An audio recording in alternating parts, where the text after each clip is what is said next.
Everyone teaches you how to build with Claude Code. Nobody shows you how to actually deliver it to a paying client without the project collapsing in week 2.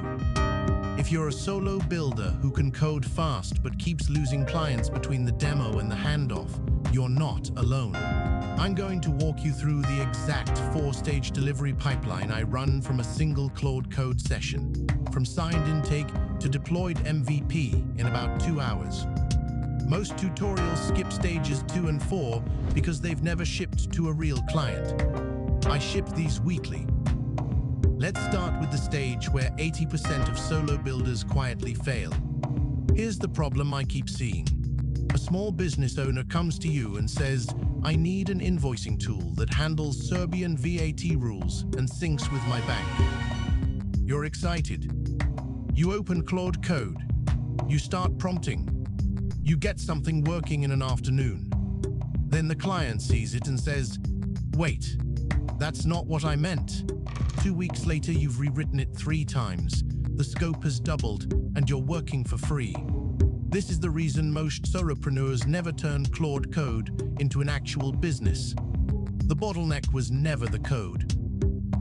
Claude writes code fine. The bottleneck is the delivery workflow around it.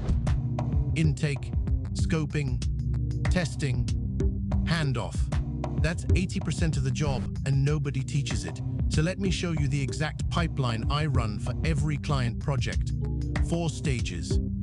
1 Claude Code session per client. Roughly 2 hours from signed intake to a deployed MVP the client can actually use. Stage 1 is intake. This is where most builders lose the project before it starts. They jump on a call, take messy notes, and open Claude Code with a vague sense of what to build. Instead, I use a 3-question intake form. Question 1. What is the one workflow this tool must replace? Described as a sentence starting with the word currently. Currently, my accountant hand types 40 invoices a week from PDF receipts. Question 2. What is the hard technical constraint? Meaning, what does it have to talk to? Their bank's export format, their existing accounting software, whatever. Question 3. What is the done criteria? Meaning, what has to be true for the client to sign off and pay the final invoice?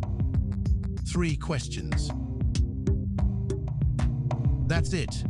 Those 3 answers become the seed for the CLAUDE.md file in the new project folder. I paste them in verbatim under 3 headers: scope, constraints, done criteria. That file is now the constitution of the project. Every prompt in the next 2 hours references it. Stage 2 is scope lock, and this is the stage that separates hobby projects from delivered products. Before I write a single line of code, I open Claude Code in the fresh project folder with just that CLAUDE.md file, and I prompt it to generate a spec.md. The prompt is simple. Read CLAUDE.md. Produce a spec.md that lists every data model, every user-facing screen, every external integration, and every edge case implied by the done criteria. Ask me 3 clarifying questions before you write it. That last line matters. Claude will ask things like, should VAT be calculated per line item or per invoice total? And those questions surface the misunderstandings that would have killed the project in week 2. I answer them. Claude writes spec.m's the. Claude writes spec.md. And I send that spec.md to the client with one message. Reply approved if this matches what you want. Nothing gets built until they reply approved.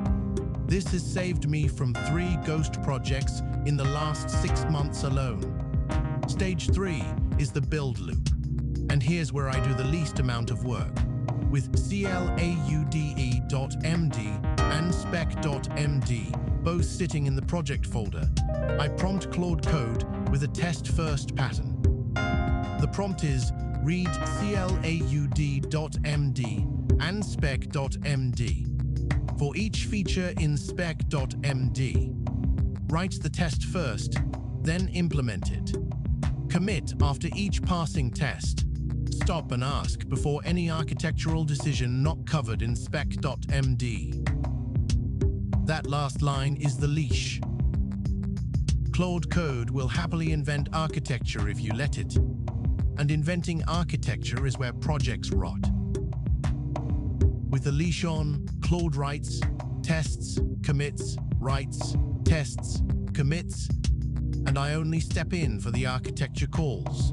Database choice, auth pattern, deployment target. Everything else runs on autopilot. For a FACTurco-style invoicing MVP, this loop takes about 90 minutes, end to end. Stage 4 is handoff, and this is where most solo builders undercharge because they deliver a repo and a Slack message, and hope the client figures it out. That's not a deliverable. That's a burden. So I have Claude Code generate 3 artifacts in the same session. First, a README that assumes the reader has never seen the project, with setup, run, and deploy instructions. Second, a deploy script that gets the thing running on the client's target environment with one command. Third, I record a 5-minute Loom walking through the running app, screen sharing the same session Claude and I just used. The client gets repo access, the Loom link, and an invoice. That's the handoff. When you run this pipeline, something changes in how you sell. You stop selling auras. You stop selling Claude Code. You start selling a shipped, documented, deployed asset that solves one workflow the client named in stage 1. That is a product a small business will pay real money for, because it maps one-to-one onto a pain they already articulated. 3 quick things I've learned running this pipeline across real client work. 1. The intake form is worth 10 times more than the code. Bad intake, bad project, no exceptions. 2. Spec.md sign-off in writing kills scope creep before it starts. If a new feature request comes in mid-build, it's a change order, not a Tuesday. 3. The handoff artifacts are what get you referrals. Clients don't refer you because your code was clean. They refer you because their cousin asked how you handed it over. And they said, he sent me a Loom and a 1-command deploy. That's the whole business. If you want to see real examples of the automations and custom tools we ship for small businesses using this exact pipeline, they're up at bizflowai.io. Hit subscribe and ring the bell so the next breakdown lands in front of you, because I'm walking through the spec.md prompt pattern in detail next. And if you have a workflow you want built and delivered like this, book a free 30-minute discovery call at bizflowai.io, and we'll scope it live.